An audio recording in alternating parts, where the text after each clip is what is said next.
let's be honest. There are actually quite a few very, very good reasons to be afraid of innovation. Innovation, by definition, means change, and change is often uncomfortable and unpopular. So, why would something that delivers greater value or benefit be unpopular? Well, most people are creatures of habit, and anything that takes us too far outside our comfort zone just causes stress and anxiety over fear of the unknown. We just don't know what we're going to encounter out there. It's just human nature to seek out safe, comfortable, familiar routines and stick with them. You know the expression, if it ain't broke, don't fix it. So, while we may admire the great innovators, the bold risk takers of the world, many of us don't naturally or instinctively have the stomach for it ourselves. Besides, when you start making changes, there's always the risk that you're going to fail. Fear of failing is one of the key reasons that people avoid risk. You could lose credibility, you could damage your reputation, and while those things sound bad enough in an emotional sense, in a business context, losing credibility can mean losing your job. It can mean losing an important client. It can mean losing out on a big project. In the most extreme circumstances, it can mean losing your entire business. So why rock the boat if boat rocking is such a risky undertaking? Well, this is why. As we mentioned earlier, we no longer have a choice. The companies depicted here serve as a powerful and somewhat painful reminder that in business today, maintaining the status quo, failing to innovate, ultimately means failing, period. Let's just take one example right up at the top of the pile, Kodak. At its peak, Kodak owned 90% of the US film market, 90%. And they weren't blindsided by emerging technology. On the contrary, Kodak invented the digital camera. But they decided not to market it for fear that it would damage their traditional film business. Hey, if it ain't broke, don't fix it. As most of you probably know, in 2012, what was once one of the most valuable brands on the planet filed for bankruptcy. Unthinkable. But you see, Kodak was right. The digital camera did damage its traditional film business. Unfortunately, it wasn't their digital camera that did it. Innovation is natural, and it's inevitable.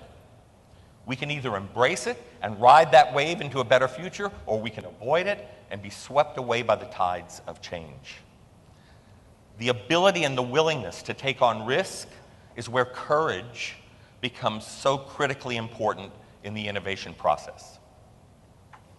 In 2010, when Apple introduced the iPad, arguably its most innovative and riskiest offering since the iPhone, this highly anticipated product was met with resounding ambivalence. It's just a big iPod Touch. It's a little underwhelming. It's not nearly as good as a laptop. These were things that were actually written about the iPad when it was introduced. In fact, Walter Isaacson, in his biography of Steve Jobs, said that the Apple CEO was annoyed and depressed over the media's response to the launch. Of course, Apple and Jobs found the courage to persevere.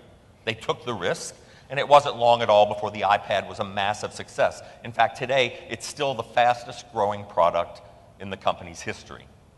But it took a measure of courage and a willingness to take on risk in order to get it there. In that same year, 2010, for a Forbes article titled "The Greatest Risks They Ever Took," writer Katie Finneran interviewed 34 highly successful people from all walks of life. Like Robin Chase, one of the co-founders of Zipcar, who launched the innovative car-sharing company with just $78 in her bank account. Tim Westergren, the founder of Pandora Radio. Early on, Pandora ran out of money, but rather than give up on his vision, Westergren and others at the company deferred nearly $1.5 million of salaries over a 2-year period. They worked for free. Eventually, Pandora was saved by an investor, but by that time, Westergren had kept the company afloat by maxing out 11 personal credit cards. Of the 34 people interviewed for the article by Katie Finneran, every one of them agreed that a single constant gave them the courage to move forward. The biggest risk was not taking one at all. The biggest risk was not taking a risk at all. And if you don't believe that, ask the folks at Kodak. And while, unlike the Founding Fathers, we may not be called upon to risk life and liberty in the pursuit of our business goals, we are going to have to find the courage to do what's necessary to make them happen. Now, nobody is suggesting that you be foolhardy, although foolhardiness, like maxing out 11 personal credit cards, does sometimes pay off.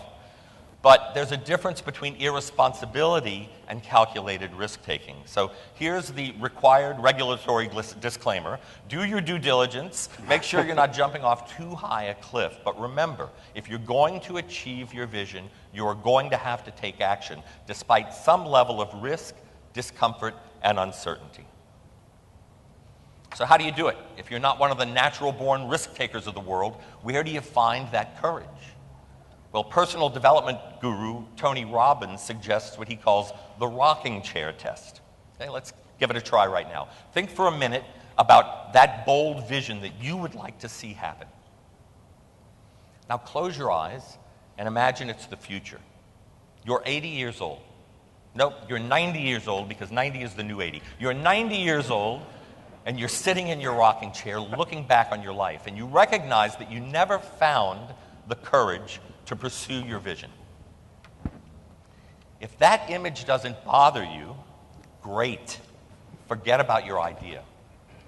But if you feel even the slightest bit of regret, then make a commitment to go forward. If you do, the outcome is going to almost always be worth it. And if you don't, you may very well wonder how much better or more successful things might have been if you had only had the guts to take action. And as for that fear of failing we talked about, well, maybe it's time to start looking at that particular risk in a slightly different way.